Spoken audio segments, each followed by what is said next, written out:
All right, welcome to lesson 3.1.2, day 1. So we're going to be comparing exponential functions in this video. For section A, we want to write each expression as a single power.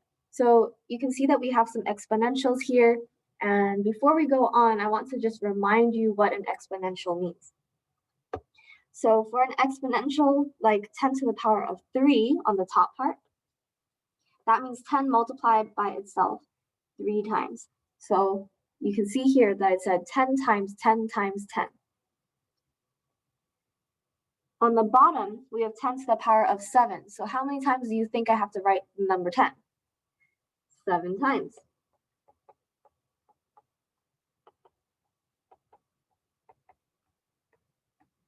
All right, so we have 1, 2, 3, 4, 5, 6, 7. Okay, 7 times there. So here I've just expanded everything out, 10 to the power of 3 and 10 to the power of 7 on the top and bottom respectively. And when you have these fractions like this, you can cancel out some of these 10s. Oops. There you go, and that leaves you with a 1 on the top, right? So now we have 1, and then on the bottom we have how many 10s? 4, right? So this is 10 to the power of 4 on the bottom that was left over because they didn't have anything to cancel out with. So then this becomes 10 to the power of negative 4. Remember, the negative means that it was on the bottom of the fraction. Now we flip the fraction to make it a solid 10 to the power of negative 4. So 10 to the power of negative 4 is the exact same thing as 1 over 10 to the power of 4. So just so you know, 10 to the power of 3 divided by 10 to the power of 7 ends up being 10 to the power of negative 4. I made you show all this work so far, but there is a shortcut. So how can we use the shortcut? This is 10 to the power of, take a look at the top and the bottom exponent, 3 and 7. I want you to do top minus bottom. 3 minus 7. And what does 3 minus 7 give you? Negative 4. So the formula that you have here is whatever your base is to the power of top minus bottom.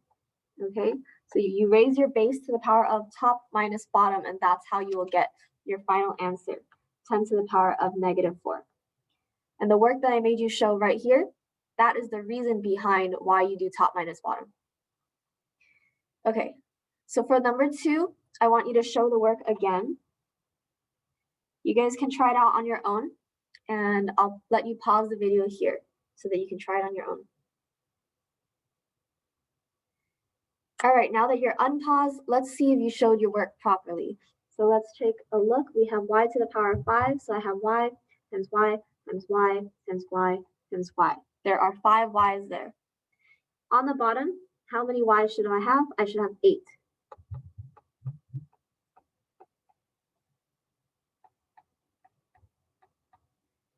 Okay, and then now we can cancel some out.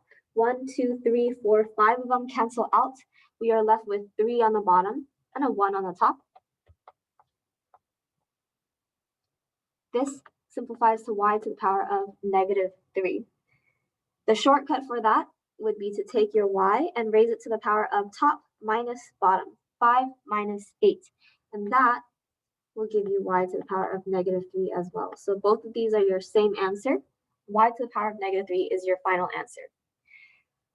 So I know I made you show the work on these 2 examples. Later on, when you do section A on the bottom, like over here, you do not have to show all the work, okay? You literally just need to do this.